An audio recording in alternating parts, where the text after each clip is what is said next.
வணக்கம் நட்புகளே, சௌக்கியமா? என்ன ரொம்ப நேரமா ஒரு விஷயத்தை பற்றி யோசிச்சுக்கிட்டே இருக்கீங்களா? நான் மட்டும் வாழ்க்கையில ஏன் இப்படி இருக்கேன்? என்ன சுற்றி இருக்கிறவங்க இன்றைக்கு முன்னேறி அவங்களுடைய நிலைமையே வேறு. என்னோட வளர்ச்சி மட்டும் ஏன் இப்படி ஆம வேகத்துல போயிட்டு இருக்கு? இது என்னோட தலைவிதி தானோ? அது அவங்களுக்கு அடிச்ச அதிர்ஷ்டம் அப்படின்னு நினைச்சு கவலைப்பட்டுக்கிட்டே இருக்கீங்களா? அதை விடுங்க. எல்லோருடைய வாழ்க்கையிலும் இது நடப்பது சகஜம்தான். இன்றைக்கு நான் உங்களுக்கு ஒரு 3 குட்டி கதை சொல்ல போறேன். இது வெறும் கதைகள் இல்ல. இந்த கதைகள் உங்களுடைய வாழ்க்கையின் முன்னேற்றத்தை தடுக்கிற அந்த காரணிகளை தான் சுட்டி காட்ட போகிறது. வணக்கம் அண்ட் வெல்கம் டு கதை பாக்ஸ் தமிழ். உங்களுடன் பேசிக் கொண்டிருப்பது சுதா.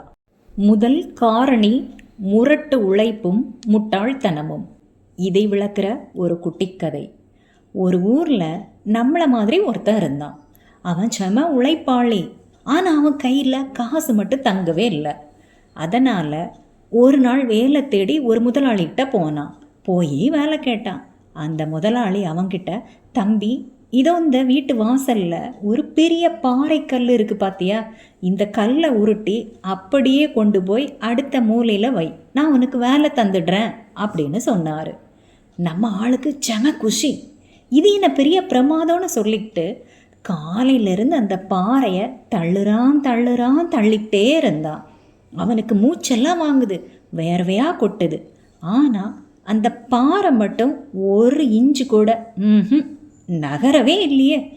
சாயங்காலம் வரைக்கும் போராடி எப்படியோ தப்பி தவறி அந்த பாறையை நகட்டி அந்த பக்கம் வச்சிட்டான். பெருமையாக முதலாளிகிட்ட போனான். முதலாளி வந்து பார்த்தாரு. பார்த்துக்கிட்டு சொன்னாரு, தம்பி, நீ ரொம்ப நல்லா உழைச்சிருக்க, உன்னை நான் பாராட்டுறேன். ஆனால் உன்னை கவனிச்சியா, இந்த பாறைக்கு பக்கத்துலேயே ஒரு இரும்பு கம்பி கிடந்துச்ச, அந்த கம்பியை வச்சு நம்பி இருந்தா 1/2 மணி நேரத்தில் இந்த வேலை முடிஞ்சிருக்குமே. எதுக்கு இந்த பாடுபட்டு கஷ்டப்பட்டு முரட்டுத்தனமாக தள்ளி நேரத்தை வீணாக்குன அப்படின்னு கேட்டாரே பார்க்கலாம். இதை போலத்தான் நம்மள நிறைய பேர் 12 மணி நேரம் வேலை செஞ்சால் ஜெயிச்சிடலான்னு நினைக்கிறாங்க. ஆனால் அந்த 12 மணி நேரத்தில் ஒரு 1/2 மணி நேரமாவது நான் எப்படி இதை இன்னும் சிறப்பாக செய்கிறது அப்படின்னு யோசிக்கிறாங்களா? இல்லவே இல்லை. கடின உழைப்பு உங்களை வாழ வைக்கும்.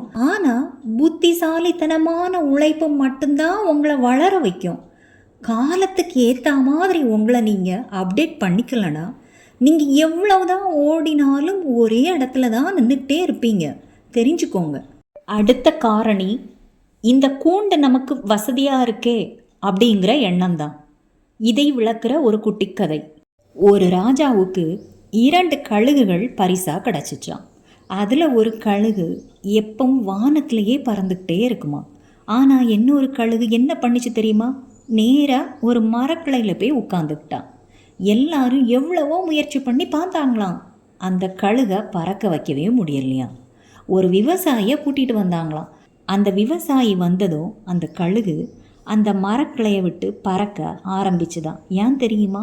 அந்த விவசாயி அந்த மரத்தில் இருந்த அந்த கிளையை வெட்டி எறிஞ்சாராம். அந்த கழுகு உட்கார இடம் இல்லாதனால அந்த நொடியை அந்த செகண்டே உடனே பறக்க ஆரம்பிச்சுதான்.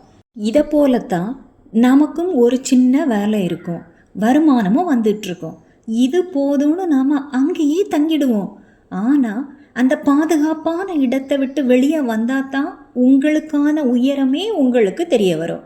உங்களுக்கு தெரிஞ்ச அந்த சின்ன வட்டத்துக்குள்ளேயே நீங்கள் இருந்தீங்கன்னா உங்களோட உண்மையான பலம் உங்களுக்கு தெரியாமலேயே போயிடும்.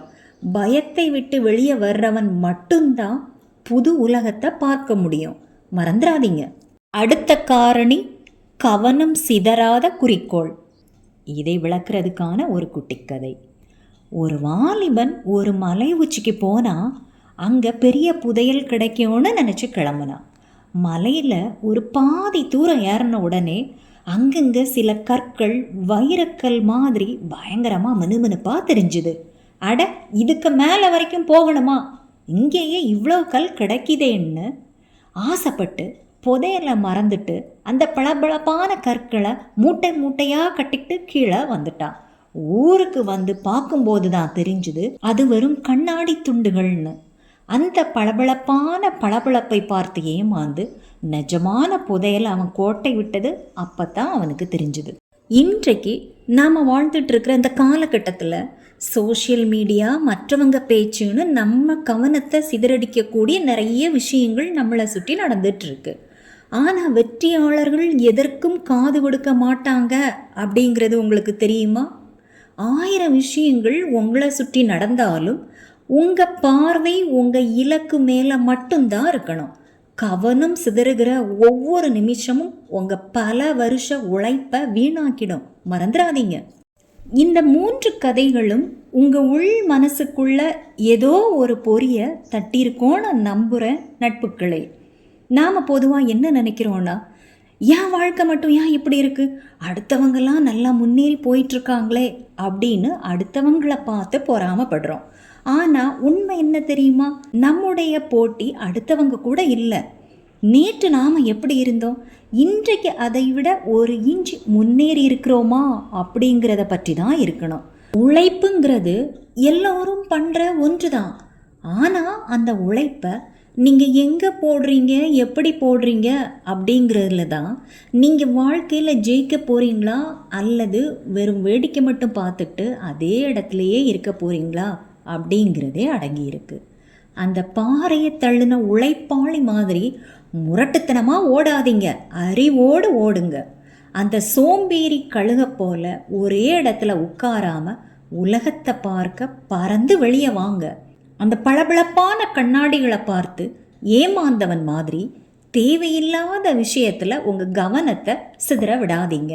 ஒரே ஒரு விஷயம் மட்டும் ஞாபகம் வச்சுக்கோங்க, காலம் ரொம்ப வேகமாக ஓடிட்டுருக்கு.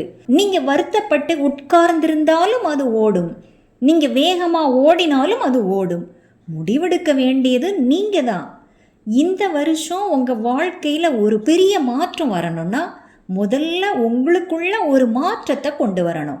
நிச்சயமாக சொல்கிறேன், அடுத்த வருஷம் இந்த நேரத்தில் நீங்கள் வேற ஒரு லெவலில் வெற்றியாளனாக இருப்பீங்க. அந்த நம்பிக்கை எனக்கு இருக்குது, அது உங்களுக்கும் இருக்கட்டும். சரி, கிளம்பட்டுமோ? அடுத்த வாரம் இதைவிட ஒரு வெற்றிகரமான கதையோடு உங்களை மீண்டும் சந்திக்கிறேன். அன்றில் தன் சுதா. அது வரைக்கும் நீங்கள் உங்கள் இலக்கை நோக்கி பாஞ்சுக்கிட்டே இருங்க. மீண்டும் சந்திப்போம். இந்த சிந்தனை உங்களுக்கெல்லாம் பிடிச்சிருந்துச்சுன்னா லைக் பண்ணிக்கோங்க. இதை போல் தொடர்ந்து வரேன்னா கதை பாக்ஸ் தமிழ் சேனலை சப்ஸ்கிரைப் பண்ணிக்கோங்க. தேங்க்யூ.